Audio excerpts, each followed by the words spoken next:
Hola, buenas tardes, bienvenidas, bienvenidos a este segundo curso de formarnos en promoción de salud comunitaria. Esperamos que la experiencia de la clase anterior haya sido muy fructífera, positiva, por los comentarios que hemos tenido, por los informes de los talleristas. Así parece que fue. Ustedes dirán cuál es la evaluación, el punto de vista que tienen. Para esto tenemos el espacio de los talleres, donde nadie debe quedarse callado.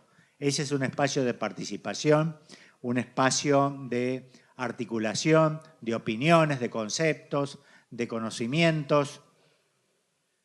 Quería decirles, Ezequiel recién me recordaba, que conviene ver cómo aprendemos a través de distintas vías en el programa Formarnos. Tenemos la clase que ahora va a dar la profesora Cárcamo. Tenemos otra instancia que es la instancia del taller que mencioné recién, donde se trabaja en lo práctico, en el análisis de problema. Ustedes van a ir diseñando un proyecto y ese va a ser el producto final que van a tener cuando haya terminado este curso. Allí también se habla de las lecturas obligatorias, se les da una guía, una orientación y se opina sobre la marcha del curso y todo lo que ustedes quieran aportar. Aprovechen ese momento, que es el momento del encuentro en el taller, en el aula. Hay una extensión del aula, tercera herramienta pedagógica. Esa extensión es el aula virtual. Ustedes quedan en contacto a través del aula virtual. Allí siguen manifestando sus dudas y sus aportes respecto de los trabajos prácticos. Allí también ustedes pueden generar sus inquietudes y buscar respuestas u ofrecer alternativas de respuestas cuando haya inquietudes sobre la lectura de los textos. Y finalmente, un foro de discusión sobre la temática, formarnos en promoción de la salud comunitaria. De una semana a la otra nos mantenemos en contacto entonces a través de esta aula extendida, que es el aula del campus virtual. Además tenemos una página. Esta es la cuarta herramienta pedagógica del programa Formarnos. La página les da un panorama general de formación en gestión pública y social, más amplio que este específico que tenemos de formación en salud. Pero además quedan las clases ya grabadas. Ustedes tienen un lugar especial allí para Formarnos en salud comunitaria. Además, en la página tienen noticias de actualidad. Hay un espacio para ir formando comunidad en la página. Hoy en día ustedes están cursando, se están viendo toda la semana, pero cuando haya terminado la cursada del Formarnos, específico, ustedes van a continuar formando parte de esta comunidad. Ustedes ya entraron a esta comunidad. Y entonces hay formas de enriquecer la comunidad a través de la página. Yo los invito con todo el equipo a que ustedes tomen conocimiento de esta página. Una herramienta más es la de las redes. A través de Twitter, a través de Facebook, ustedes tienen posibilidades de encontrar noticias. Permanentemente van a ser alertados, se les van a entregar novedades, información sobre este curso y todas las demás cosas que tienen que ver con el programa Formarnos. Yo los invito, las invito a que estén atentos. Y no termina allí. Y no poco importante, no menos importante, quiero hacer mucho hincapié en esto, varios de ustedes llegaron temprano, y qué bueno eso, y hacían disciplinadamente una cola para entrar a nuestro curso de hoy. Bueno, y los compañeros que están en la organización, en la gestión del Formarnos, les dijeron, relájense, hay tiempo, vayan, conozcan nuestra universidad, disfrútenla. Nuestra herramienta de pedagógica a este nivel la llamamos espacio de convivencia. Muchas veces en el espacio informal, que no es la clase, que no es el taller, no es el aula extendida, sino el momento en que tomamos el café, el mate cocido, comemos las medias lunas, nos encontramos para conversar, bueno, ¿qué pasó esta semana? ¿Qué necesidades tenemos? ¿Qué problema personal nos aqueja? ¿Qué mano me podés dar? ¿Cómo te puedo ayudar? Este espacio de convivencia para nosotros no es una cosa casual. La cultivamos y los invitamos a ustedes a que participen en este cultivo del espacio de convivencia. Para nosotros es muy importante esto de estar juntos, esto de olerse, podría decir, unos con otros, esta cercanía, esta proximidad de las personas. Bueno, hoy tenemos a la profesora Silvia Cárcamo, quien es licenciada en enfermería por la Universidad de Buenos Aires y magíster en metodología de la investigación científica por la Universidad Nacional de Lanús. Docente e investigadora de grado en la UNLA en materias tales como enfermería comunitaria, metodología de la investigación. Es autora de varios libros, entre los cuales se pueden destacar Enfermería familiar y comunitaria, conceptos, métodos y casos, y La enseñanza de la enfermería en la Universidad Nacional y Popular, el caso de la Universidad Nacional de Lanús. Escritos junto a Ramón Álvarez, a quien ustedes ya han tenido la oportunidad de conocer muy bien. No dice acá, pero yo quiero destacar 3 cosas. Silvia es consejera superior. El Consejo Superior es la autoridad máxima de esta universidad, donde hay representantes de cada uno de los 4 sectores. Allí están representados los docentes, los no docentes, los estudiantes y los egresados. Silvia es una consejera superior muy activa. Su presencia se nota en este espacio de gobierno de la universidad. Y además es secretaria general del gremio docente de esta universidad. Y además podría decir que es una militante muy comprometida. Por lo tanto, tenemos mucho que aprender y aprovechar de ella. Muchas gracias, Silvia, por estar acá con nosotros. Gracias.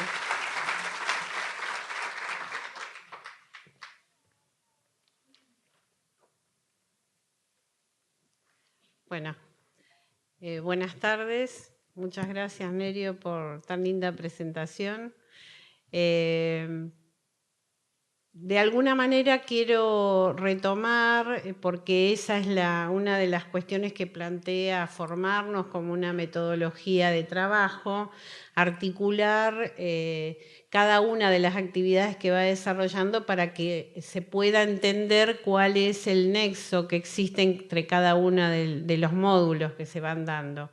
En nuestro caso, con la brillante exposición del doctor Daniel Frankel, un compañero de años con el que venimos compartiendo todo esto de la enfermería comunitaria y que se ha comprometido mucho con lo que es el trabajo en enfermería comunitaria, y ahí, por lo que hemos comprobado, personas que están acá en el salón que han participado de la formación y de esa experiencia. O sea que hay además licenciados en enfermería, así que les damos bienvenida a todos las formaciones, los perfiles que hay acá, que seguramente deben enriquecer mucho los grupos de trabajo.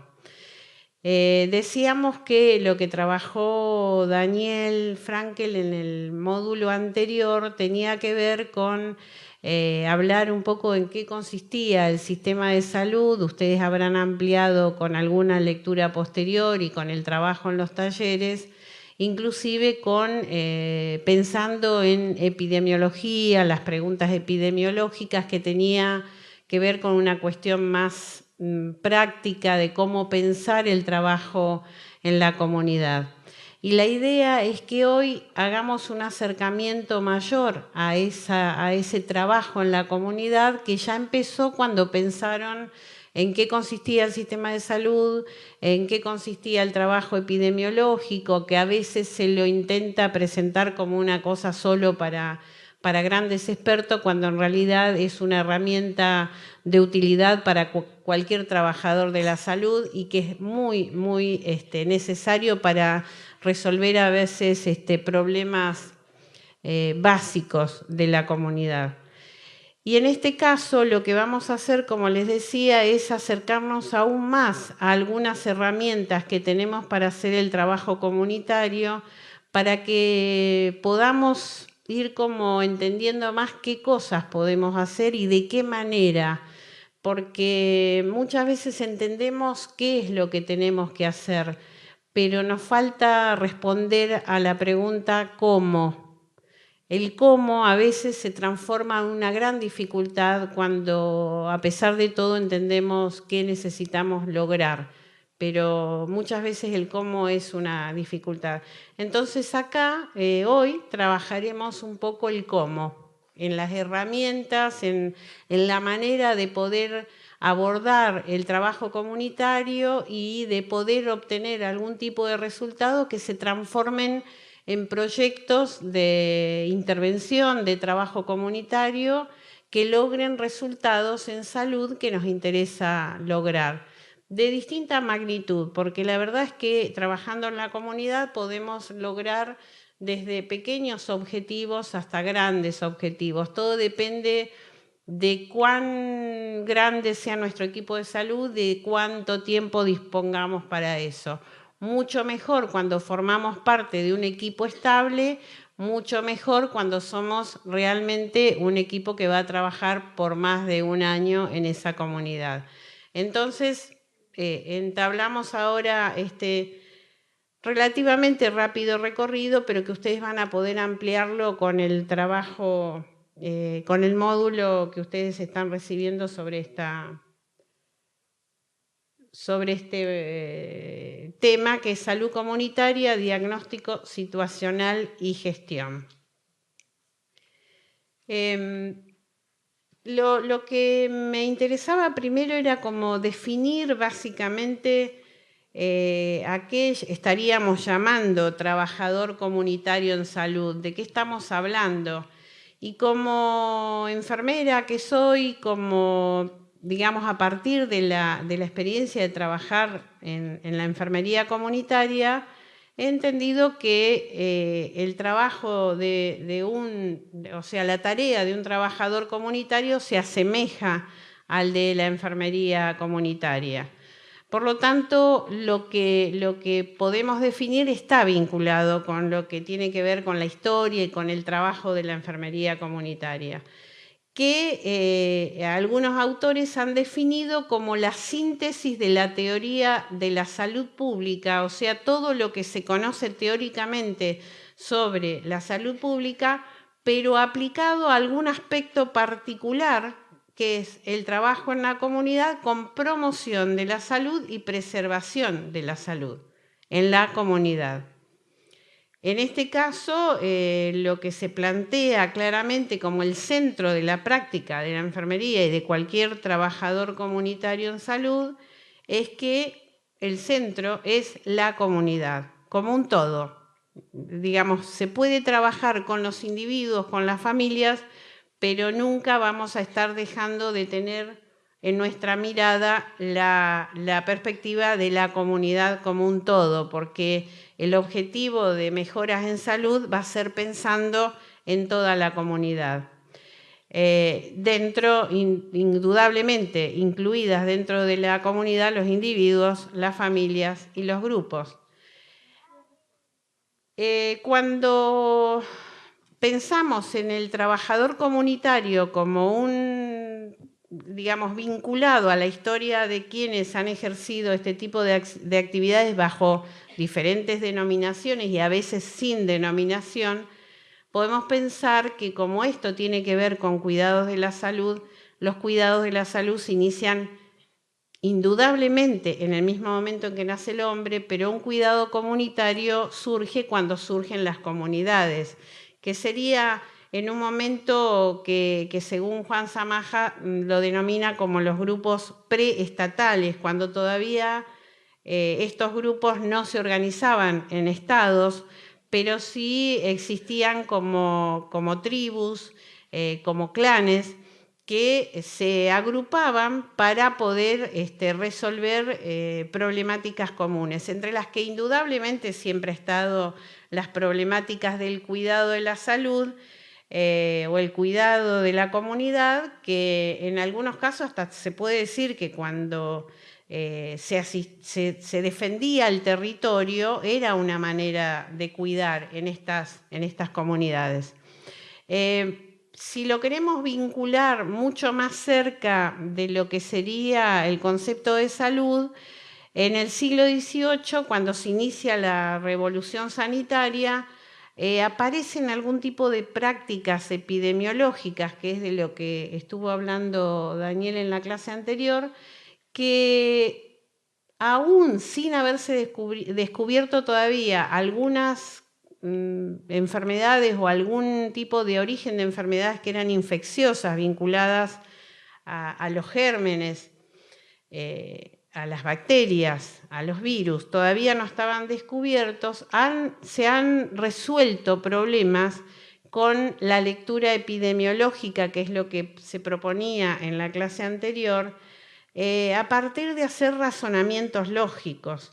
Por ejemplo, ustedes van a encontrar en el material que tienen el caso de John Snow, que se lo considera como uno de los primeros epidemiólogos, cuando todavía no se los denominaba así, a partir de que, viendo que ocurría una epidemia de cólera en Inglaterra, empieza a observar cómo se comporta la epidemia, a quiénes afecta, dónde viven, qué tipo de suministros tenían de agua, y detecta que todas las personas que estaban enfermas tenían un suministro de agua que lo propiciaba una compañía de agua, mientras que los que recibían otra provisión de agua de otra compañía no se enfermaban. Entonces, el análisis lógico que hace John Snow es que el problema estaba en el agua, y así es como detienen una epidemia de cólera sin que todavía se conociera lo que era el germen. O sea que a veces una lectura epidemiológica en aquella y en esta época se puede hacer sin tener demasiados instrumentos o aparatos complicados como para poder hacer un análisis que favorezca después una intervención adecuada en salud. También un antecedente importante dentro de la enfermería, ya desde una visión disciplinar, la tenemos con Florence Nightingale, también en Inglaterra, quien esto ha sido como un modelo señera en todo lo que es el trabajo en salud, porque ella hasta inclusive ha escrito algunos materiales donde se mencionan algunas cuestiones del cuidado en el ambiente para evitar enfermedades. Existen historias donde se cuentan que ha evitado muertes a partir de hacer análisis que son de tipo epidemiológico, cuando vinculaba algunas situaciones que se daban en salud a algunas cuestiones ambientales, como la contaminación del aire, por ejemplo. Por supuesto, esto ha seguido hasta el momento actual en cualquiera de los procesos que nos han atravesado hasta el momento. Indudablemente estas lecturas epidemiológicas han cambiado su perspectiva. Cuando inicialmente eran trabajos específicamente cuantitativos, o sea, se manejaba todo en base a números, en la actualidad también se piensa la epidemiología desde un punto cualitativo, o sea, no solo manejándonos con números, con porcentajes de números y de personas enfermas, sino a veces de variables, de características que padece la población y que podrían ser considerados como relevantes para un análisis epidemiológico. Destacamos dos modelos a lo largo de todo este proceso histórico, pensando ya desde un momento, digamos, donde ya se instala un concepto de lo que es un equipo de salud. Hemos sido atravesados por dos modelos fundamentales. Digamos, hay distintos autores con una infinidad de modelos, pero podemos separar como estos dos modelos que ustedes ven acá, que es el modelo mecanicista y un modelo de trabajo, que es lo que defendemos en la actualidad, que está pensado en el desarrollo de la salud.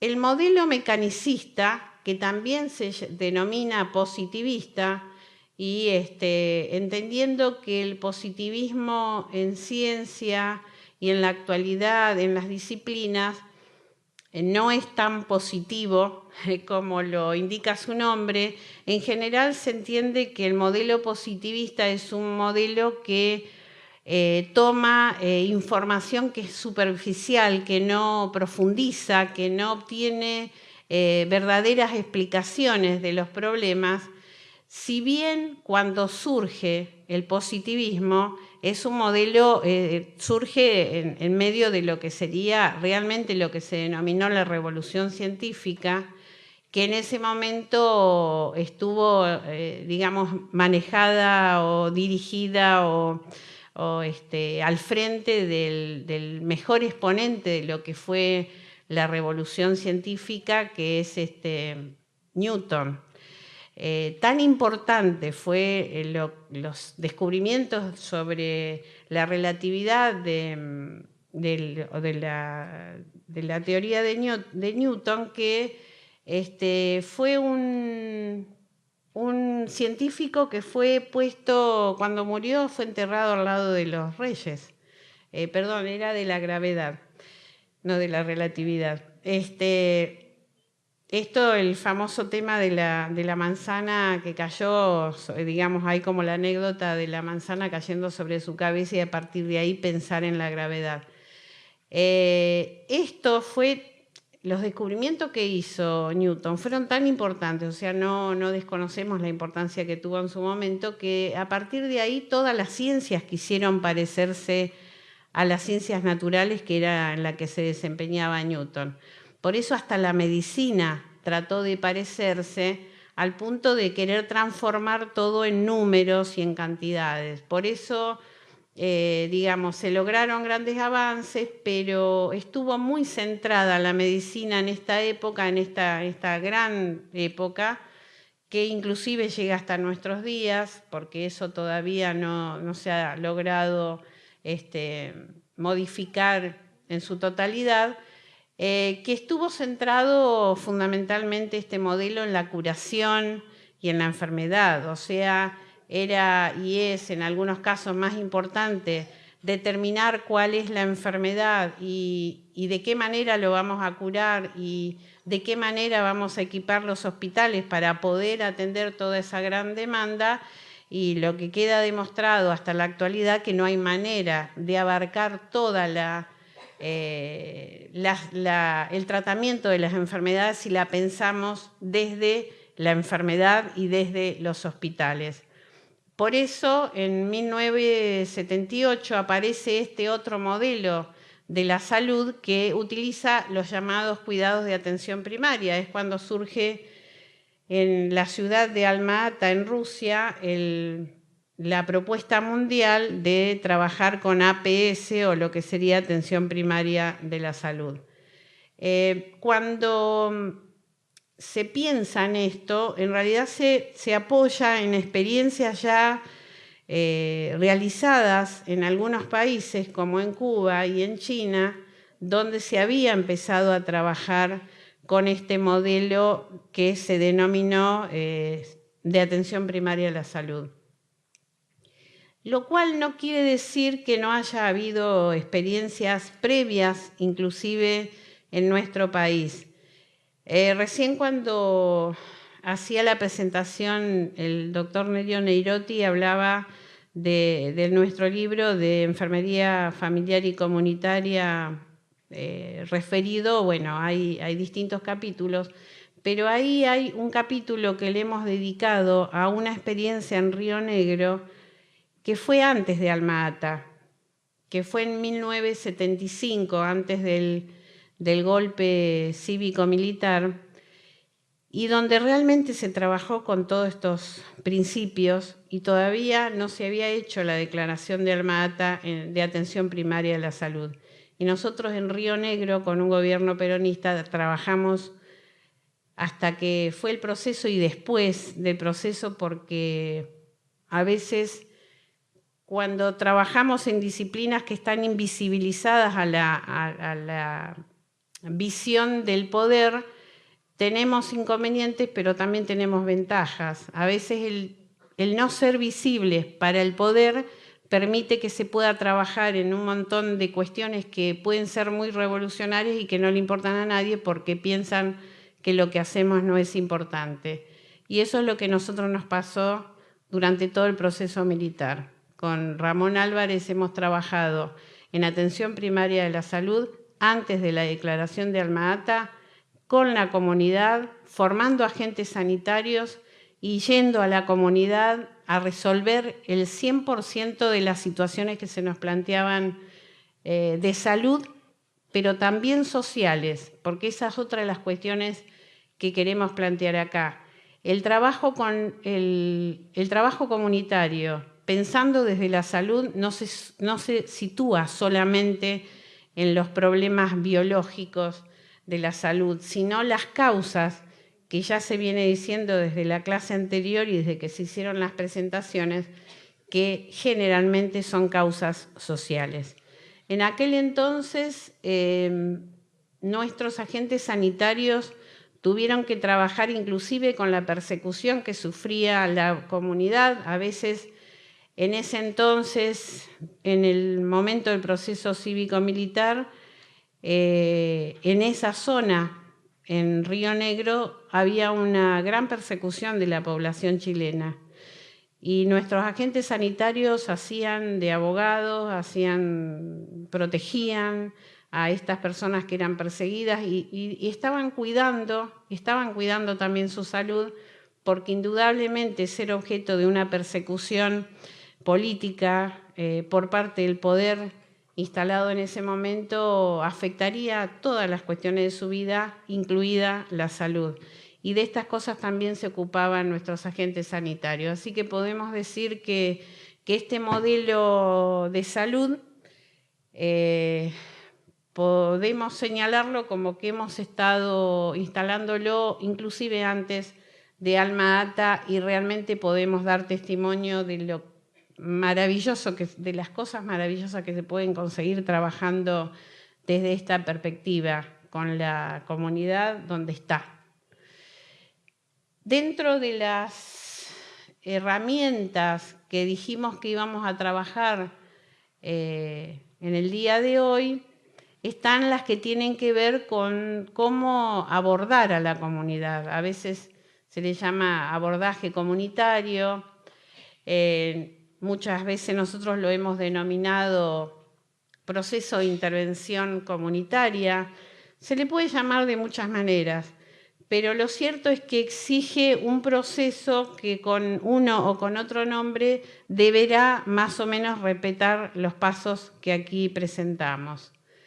Indudablemente, cuando se va a empezar a trabajar en la comunidad, es necesario hacer un examen que LEVA lo llama examen preliminar de la comunidad. El examen preliminar es lo que nos permite ver inicialmente algunas cuestiones que son necesarias identificar como geográficamente dónde está ubicado el barrio, la comunidad en la que vamos a trabajar, delimitar esa geografía, determinar cuáles son las actividades comerciales, industriales que se desarrollan allí, qué tipo de cómo está el ambiente en cuanto a si existen focos de contaminación, si existen basurales, cuál es el tipo de recolección de basura que se realiza, que son como datos más generales de la comunidad, pero que después vamos a profundizar cuando vayamos a conversar con cada una de las personas que decidamos entrevistar. Entonces, en este examen preliminar de la comunidad, nosotros ya tenemos como una visión general donde podemos obtener datos inclusive de internet o yendo a los municipios y preguntar cuestiones que nos permitan definir el perfil de esa comunidad para pensar en un plan diagnóstico. Porque antes de pensar en qué problemas tenemos que solucionar, primero tenemos que saber cuáles son los problemas que hay que solucionar. Por lo tanto, tenemos que generar un proceso que nos permita primero planificar el diagnóstico, después realizar el diagnóstico que hemos planificado. A partir de ese diagnóstico realizado, teniendo ya algunos problemas priorizados, porque no se pueden atender todos los problemas al mismo tiempo, realizar un plan de acciones o un programa de acción que nos permita implementar ajustándonos a ese programa o modificándolo según sea necesario, porque todo este proceso necesita como de una capacidad de ser flexibles, como para que todo lo que necesite ser ajustado se pueda ir ajustando en el camino a partir de la evaluación que realizamos.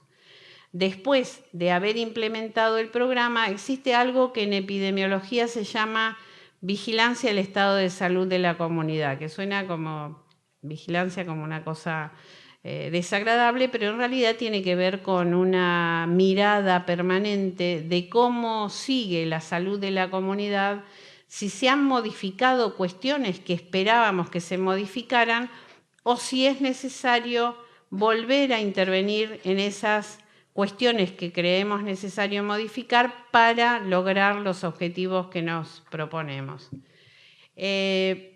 Vamos a tener en el material que ustedes reciben en qué consiste cada una de estas cuestiones y ahora vamos a analizar algunos aspectos que nos parecen como más relevantes para este análisis.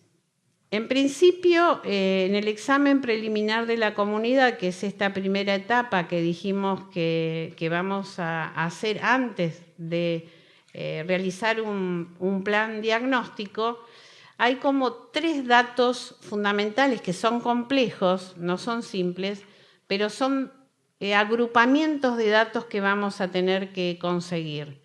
Primero, definir cuáles son las características de esa comunidad, donde está todo esto que decíamos, los datos geográficos, los datos demográficos, las fábricas, el comercio, la actividad comercial, el tipo indudablemente de trabajo que se lleva adelante en esa comunidad y después plantear o determinar qué problemas generales tenemos en esa comunidad que tengan que ver con la salud, pero no solamente los problemas, sino también los recursos disponibles en la comunidad como para poder saber que más allá de los recursos que manejamos en el equipo de salud, hay otros recursos que también la comunidad dispone y que son necesarios reconocer para poder acudir al uso de estos recursos al momento de tener una necesidad.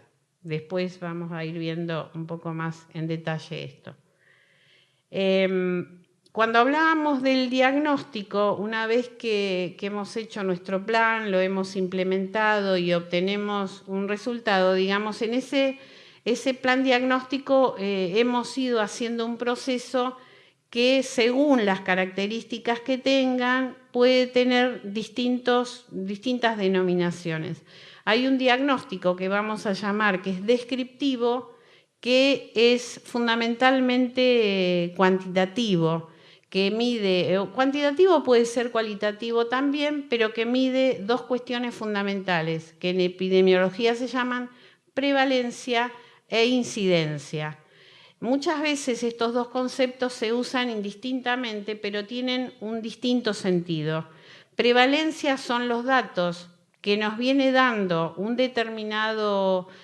determinada característica o evento en la comunidad que se mantiene durante los años que se viene estudiando. Y en algún momento se dan casos nuevos de esa problemática y allí, como comparamos datos nuevos con los datos anteriores, estamos hablando de incidencia. Son dos cuestiones distintas que a veces las usamos creyendo que quieren decir lo mismo. Pero para medir incidencia tenemos que tener siempre un dato de prevalencia. Y otro tipo de diagnóstico es el analítico, que lo que hace es buscar asociaciones entre variables en un estudio. Lo que comentábamos del caso de John Snow es un ejemplo de lo que es asociación de variables. Fíjense que en el caso de este especialista, lo que hizo es asociar los enfermos agrupados en determinados barrios que recibían una provisión de agua determinada frente a otros que no recibían esa provisión de agua y que no poseían la enfermedad. O sea, asoció variables no necesariamente cuantitativas que le dio los fundamentos para entender que la enfermedad estaba producida por el agua. Esta sería un tipo de diagnóstico que podríamos llamar analítico, y el diagnóstico mixto que usa los dos tipos de análisis, ¿no? El descriptivo y el analítico. Esta herramienta, siempre hablando del diagnóstico comunitario, es una herramienta muy interesante porque siempre que hemos trabajado con los estudiantes en esta cuestión de qué hacemos cuando obtenemos toda la información que obtenemos, porque vamos con cuestionarios, hacemos entrevistas, tenemos una cantidad de datos, de números, de información que pueden llegar a ser abrumadores porque decimos, ahora, ¿qué hago con esto? ¿A dónde? ¿Cómo lo proceso? Y este cuadro es un interesante instrumento para poder procesar toda lo que nosotros a veces llamamos con los estudiantes habitualmente, que le decimos la bolsa de datos, porque es una bolsa a veces como informe, que uno no sabe cómo abordarla. Este cuadro nos permite ordenar esa bolsa de datos que a veces no sabemos cómo ordenarlo.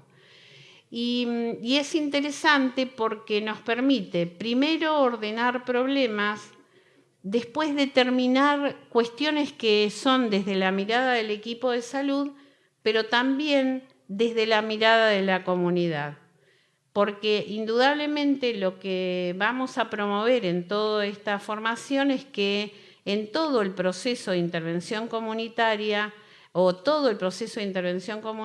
se dé con un alto grado de participación comunitaria, entendiendo que la participación comunitaria es imprescindible para que se puedan abordar los problemas de salud y las causas de esos problemas que tiene la comunidad, porque es la única manera de que realmente se emprendan proyectos de trabajo sustentables y que inclusive continúen más allá de la presencia del equipo de salud. Las mejores experiencias de trabajo comunitario se han dado con un alto grado de participación comunitaria y son proyectos que después se han podido mostrar como realizaciones muy importantes de la comunidad y que se han logrado en esos casos sin ningún tipo de participación del equipo de salud, porque en definitiva lo que tenemos que tratar de lograr con esta participación comunitaria es que haya un apropiamiento de las herramientas de salud, de los cuidados de la salud, y que sea la propia comunidad la que decida sobre el cuidado de su salud, con la apoyatura que podemos brindarle cuando se necesite. Pero cuanto más posibilidades tengan de decidir las personas, la comunidad sobre su salud, mejor vamos a considerar que hemos logrado nuestros resultados. Entonces hay varias columnas en este cuadro, que es el listado de problemas. Acá lo hemos denominado con letras, el problema A, el B, y así podemos hacer un largo listado de problemas o un corto listado, según lo que nos haya aparecido en nuestro análisis de las cuestiones que se han ido presentando. Y hay una segunda columna que trabaja con la frecuencia del problema, que no necesariamente es un número que se lo vamos a poner en relación al exacto número de casos. En realidad, lo ideal es, nuestra propuesta, pero puede usarse otra, es que usemos una escala que vaya de 0 a 10, que sería como una calificación de este aspecto del problema. Estamos calificando de 0 a 10, entendiendo que 0 es menos importante y 10 es el máximo valor en importancia de ese problema. En cuanto a la frecuencia, cuanto más frecuente sea un problema, más alto va a ser el número. Cuanto menos frecuente sea el problema, más bajo va a ser ese número, que puede ser decidido arbitrariamente comparando las frecuencias de cada uno de los problemas, de manera tal que el que es más frecuente tenga el número más alto, y así sucesivamente. La tercera columna, que es la que tiene que ver con la gravedad del problema, no necesariamente tiene que ver con un alto porcentaje de casos o con un alto número de casos. En realidad, un problema es grave no por el número de casos, sino por las consecuencias que tiene esa enfermedad. Por ejemplo, si pensamos en la hipertensión y pensamos que no está establecido así, pero puede suceder que las personas que padecen hipertensión tengan un accidente cerebrovascular, una hemiplegia o inclusive esto pueda llevar a la muerte, entendemos que este es un problema grave, no porque necesariamente haya sucedido lo que no queremos que suceda, sino porque puede suceder. Entonces, un problema es grave, sea o no frecuente, por la posibilidad que tiene de generar consecuencias graves para la salud. Esto también lo vamos a manejar con esta escala numérica. Cuanto más grave es un problema, más alto va a ser el número. Ustedes fíjense que, a propósito, hemos puesto en este cuadro que el problema menos frecuente tiene un número más alto porque es más grave, y el problema más frecuente es menos grave. Por ejemplo, podría llegar a ser que, hablando de hipertensión, el problema B sea hipertensión y un problema que no puede generar mayores consecuencias, aunque hubiera muchos casos en la comunidad. Y la cuarta columna es percepción de la población respecto del problema del que estamos hablando. Suele suceder que el equipo de salud realiza un análisis de los problemas y considera que hay problemas muy serios en esa comunidad que la comunidad no los reconoce como problemas, y viceversa. Yo siempre doy como ejemplo para estos casos, es que muchas veces para el equipo de salud hay problemáticas, digamos, pueden ser las adicciones en general, pero por ejemplo, el problema del alcoholismo no siempre es reconocido en la comunidad como un problema de salud. Muchas veces se le adjudica, bueno, como a costumbres que tienen que ver que en la familia siempre hay alguien que toma en el fin de semana porque está descansando, porque esto es una cuestión natural, no se lo considera un problema, y esto que para el equipo de salud significa un problema, para la comunidad no. En este caso, en el ejemplo, le hemos puesto un número hipotético a la percepción que puede tener la comunidad de problema, como que considera más importante al problema B, por eso le hemos dado una puntuación de 7 en relación a la importancia que se le dio a ese problema, y un número de 4 al problema A porque podría haber estado en la percepción de la comunidad como un problema de menor importancia. En la quinta columna tenemos el análisis de sensibilidad del problema a las acciones de salud. Esto a veces es difícil de entenderlo, aunque es un concepto sencillo, pero es necesario comprenderlo en profundidad para saber de qué estamos hablando y qué es lo que estamos calificando en este caso. Cuando hablamos de sensibilidad del problema a las acciones de salud, quiere decir que en qué medida el equipo de salud, con los recursos que dispone, con los recursos de la comunidad, de todos los recursos con los que dispone y sus posibilidades de trabajo, en qué medida puede este equipo de salud modificar ese problema. Existen problemas que nosotros lo vamos a considerar porque dijimos que nos interesan los problemas sociosanitarios, no solamente los problemas sanitarios. Puede aparecer como un problema enunciado que surge de nuestro análisis y de la propuesta de la comunidad, que digan, por ejemplo, que un problema importante es la desocupación.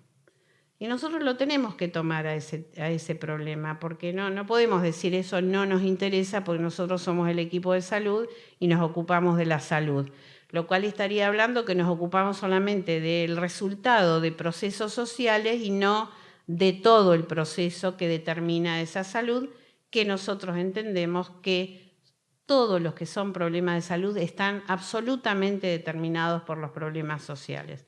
Entonces también tenemos que pensar desde esta mirada epidemiológica que estamos proponiendo, trabajar con esas causas que la mayoría de las veces van a ser sociales. Entonces, si aparece el problema de la desocupación, nosotros lo tenemos que incluir y después evaluar. Y puede suceder que desde el equipo de salud digamos, bueno, no es abordable por el equipo de salud porque no tenemos posibilidad de trabajar con esta problemática, de por lo menos resolverla. Ahora, yo les digo, a veces pensamos que no lo podemos hacer, pero nosotros tenemos ejemplo y hoy hemos estado acá encontrándonos, como les decía, con gente que ha hecho la licenciatura en enfermería y que se acuerda de haber trabajado con estas cosas. Y entre esas experiencias que hemos hecho con los estudiantes, nosotros entendiendo que es bastante difícil resolver cuestiones como la desocupación, hemos tenido una experiencia que yo recuerdo entre centenares, porque la verdad que es maravillosa la cantidad de cuestiones que se trabajan y de cuestiones que se abordan y de problemas que se empiezan a solucionar aún con el trabajo de un estudiante que está durante un cuatrimestre o un año, según sea su cursada. Y estoy recordando un caso donde los estudiantes detectaron como uno de los recursos en la comunidad un centro de capacitación en oficios que en realidad la comunidad no conocía.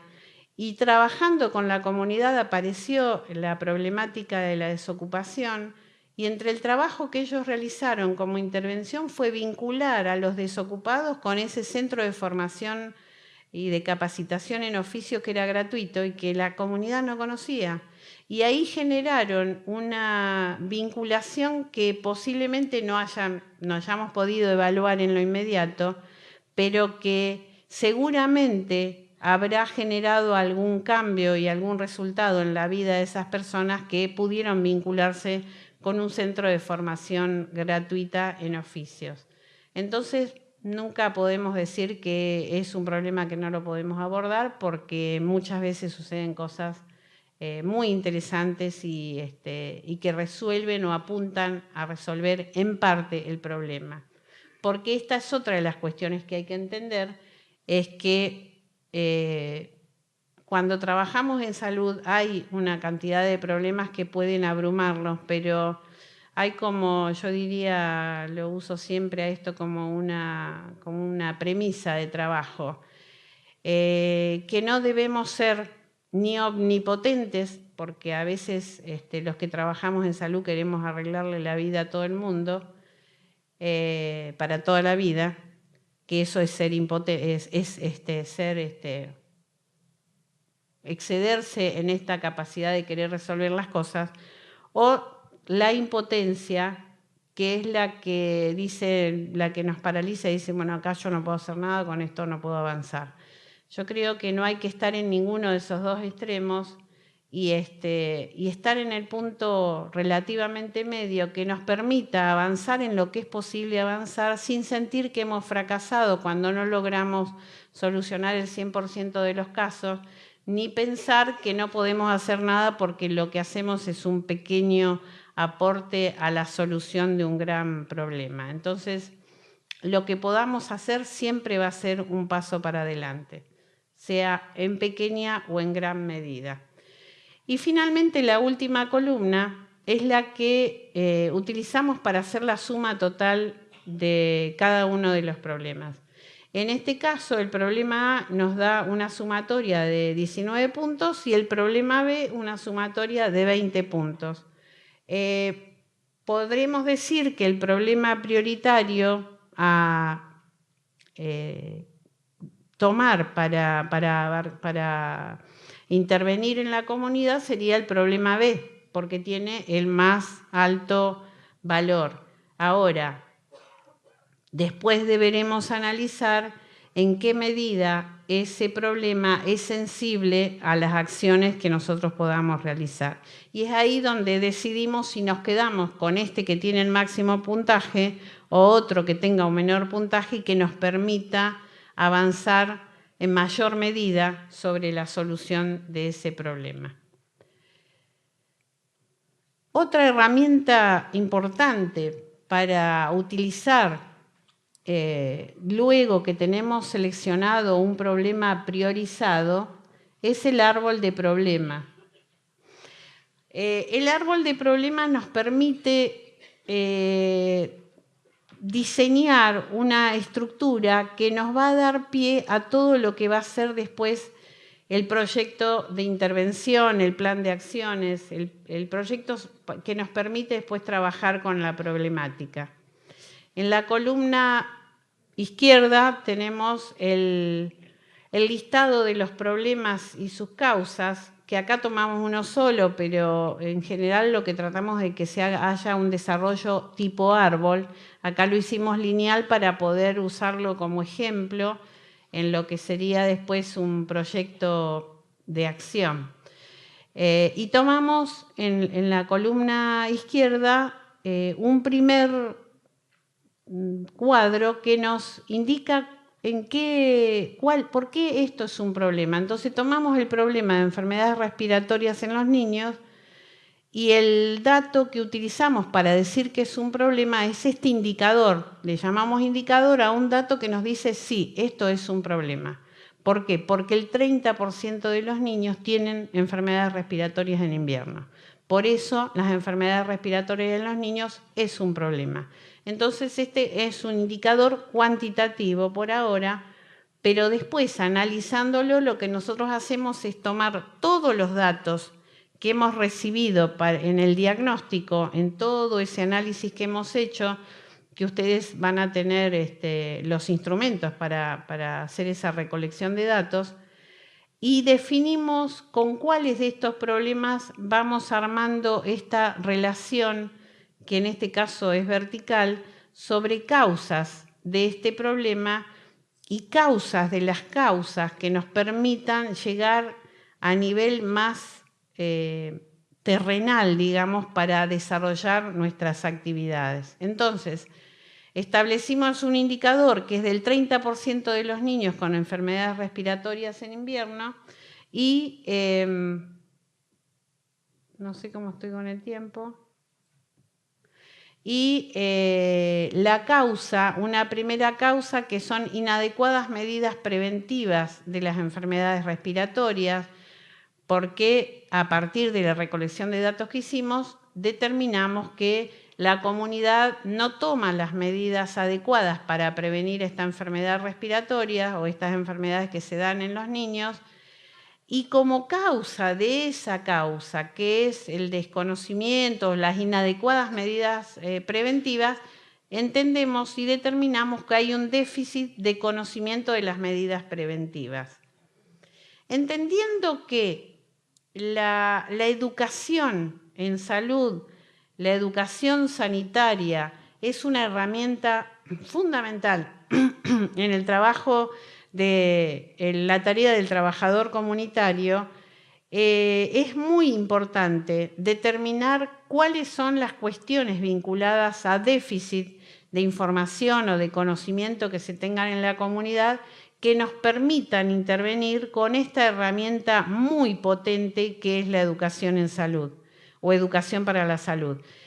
Y sabiendo que esto exige una intervención de parte nuestra que no va a requerir de grandes costos y que puede generar cambios muy importantes cuando se logra realmente modificar algunas conductas.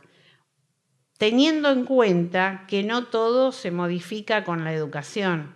Si hablamos, por ejemplo, de causas vinculadas a la desocupación, al hambre, a estas cuestiones que no se resuelven con educación, indudablemente no vamos a poder encontrar aquí una cuestión que se resuelva con educación para la salud. Y ya sabemos que no vamos a esquivar este tipo de abordajes en la medida que nosotros encontremos el camino para atenderlo. Por el lado de la columna derecha, vamos a ver que hay como un despliegue de lo que serían las distintas partes de un proyecto de acción. Con este dato del 30% de los casos de enfermedades respiratorias, nosotros podemos tener un propósito de uno o de varios proyectos, podría ser de un programa, que es disminuir, por ejemplo, al 5% los casos de enfermedades respiratorias. En general, no hay proyectos que busquen disminuir al 0% una patología que se da en un determinado número o un importante número. Pero bueno, si esto fuera posible, por supuesto que no lo propondremos. En este caso hemos puesto algo que suele hacerse, que es bajar, aunque no lleguemos al 0%, que es bajar a un 5% los casos. Eso sería un propósito que es indudablemente como un objetivo a largo plazo. En este proyecto que nosotros vamos a ejecutar, vamos a pensar en algo que aporte a ese propósito, pero más cercano y más posible de ser evaluado, que es mejorar las medidas preventivas de las enfermedades respiratorias a nivel familiar. Y es ahí donde, tomando en cuenta que una causa de la causa es el déficit de conocimiento, la actividad que vamos a proponer es capacitar sobre medidas preventivas de las enfermedades respiratorias. Y así tenemos armado con este árbol de problemas, por un lado, el desarrollo de nuestro proyecto, que queda prácticamente armado con el mismo desarrollo de ese árbol de problemas. Y acá planteamos que tanto durante todo el proceso como al final siempre va a tener que estar la evaluación. Una propuesta que hacemos habitualmente es que cuando se trata de actividades de capacitación o de educación para la salud, antes de la actividad de capacitación hagamos lo que se denomina el pre-test y después lo que se denomina el post-test. O sea, hacemos una serie de preguntas vinculadas con la actividad de capacitación que vamos a desarrollar previo a esa actividad de capacitación. Después vamos a controlar qué nivel de reconocimiento de esas cuestiones que planteamos ahí tiene la comunidad que va a participar de esta capacitación. Al final, después de esta capacitación, hacemos las mismas preguntas y vemos cuánto se ha modificado la información que tienen estas personas sobre esas cuestiones que se trabajaron. Entonces tenemos una manera bastante rápida de medir por lo menos el grado de información, porque también es cierto que una cosa es tener información y otra cosa es tener conocimiento, entendiendo que el conocimiento implica cambios en las conductas y sabemos que eso es una cosa muy diferente a conocer o tener información sobre algo. Por ejemplo, hay un ejemplo muy común que los fumadores sabrán reconocer, que es cuántos trabajadores de la salud tenemos que fuman. Y saben perfectamente qué es lo que se ha estudiado, lo que puede producir como efectos secundarios de ese hábito, para no decirle vicio. Pero ¿en qué medida pueden modificar esa conducta? Si no modifican la conducta, quiere decir que en realidad hay como una información, pero no sé si hay un real conocimiento de lo que esto implica. Entonces, esto es un ejemplo porque sí, muchas veces vamos a lograr que haya mayor información, pero no podemos asegurarnos que con esa información va a haber un cambio de conducta. Y en eso es en lo que consiste el trabajo que continúa para nuestra tarea. Una de las cuestiones que también les vamos a proponer en este módulo es cuáles son los requisitos que tiene un buen proyecto para hacer un buen diagnóstico y una buena intervención comunitaria. Hemos estado hablando a lo largo de toda esta actividad en qué consiste, pero bueno, hay también a veces que necesitamos saber algunos ítems que no debieran faltar en un proyecto. Y ustedes ahí van a encontrar que les proponemos, además de otras cuestiones más formales, que todo proyecto tenga una introducción, que explique quiénes somos y qué estamos haciendo y por qué estamos haciendo lo que vamos a hacer, que haya un marco teórico, aunque no sea muy extenso, pero que por lo menos señale desde qué perspectiva hacemos este trabajo, qué es lo que entendemos por cada uno de los conceptos que vamos a trabajar en este proyecto.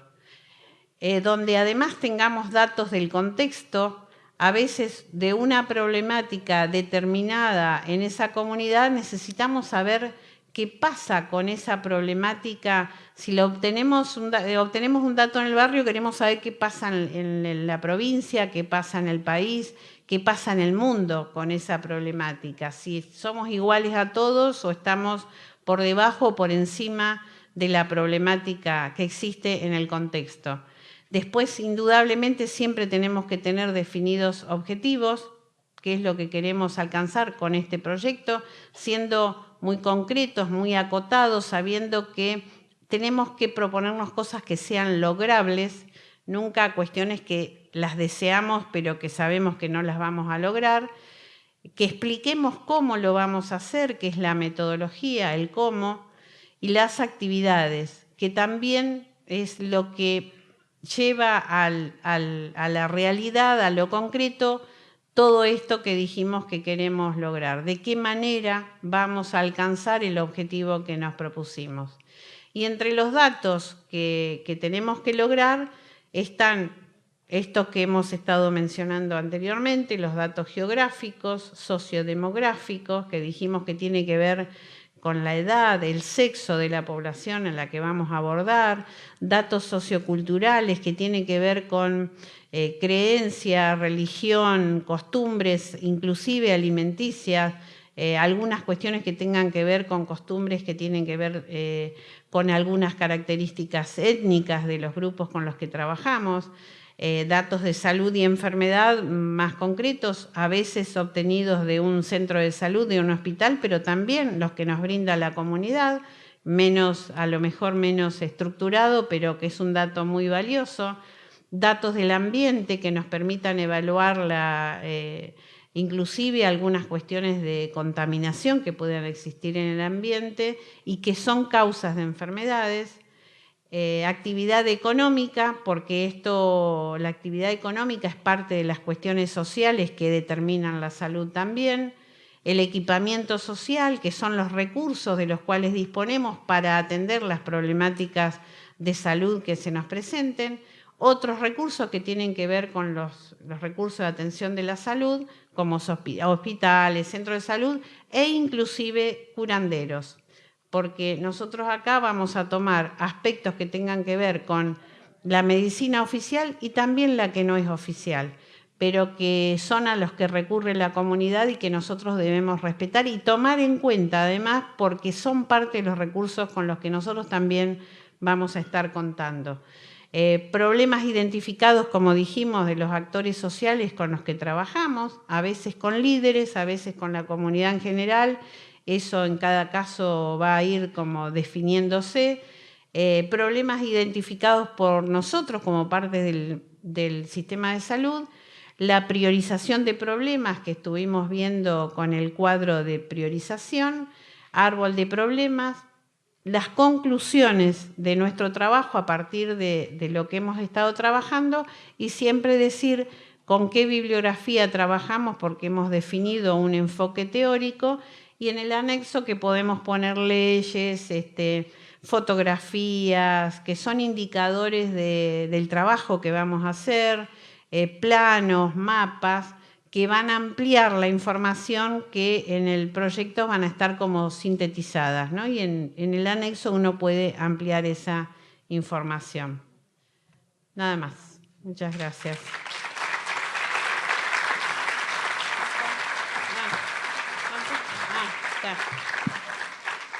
Bueno, gracias Silvia. Hacemos un espacio de preguntas, 2 o 3 preguntas, y después vamos a los talleres. ¿Alguna consulta?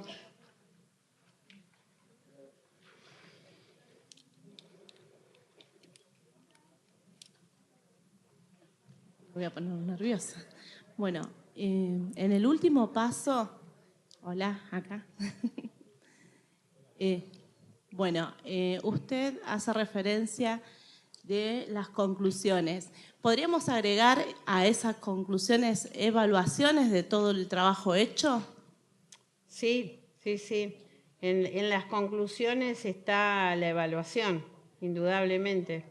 O podemos ponerla por separado, la evaluación por separado, pero en las conclusiones... Porque sí, a veces las evaluaciones es de la mirada de cada profesional que va a intervenir. Exactamente. Ustedes, creo que en el listado del proyecto lo tenemos separado, pero uno puede incluirlo dentro de las conclusiones o lo puede dar por separado, pero la evaluación es imprescindible, es verdad.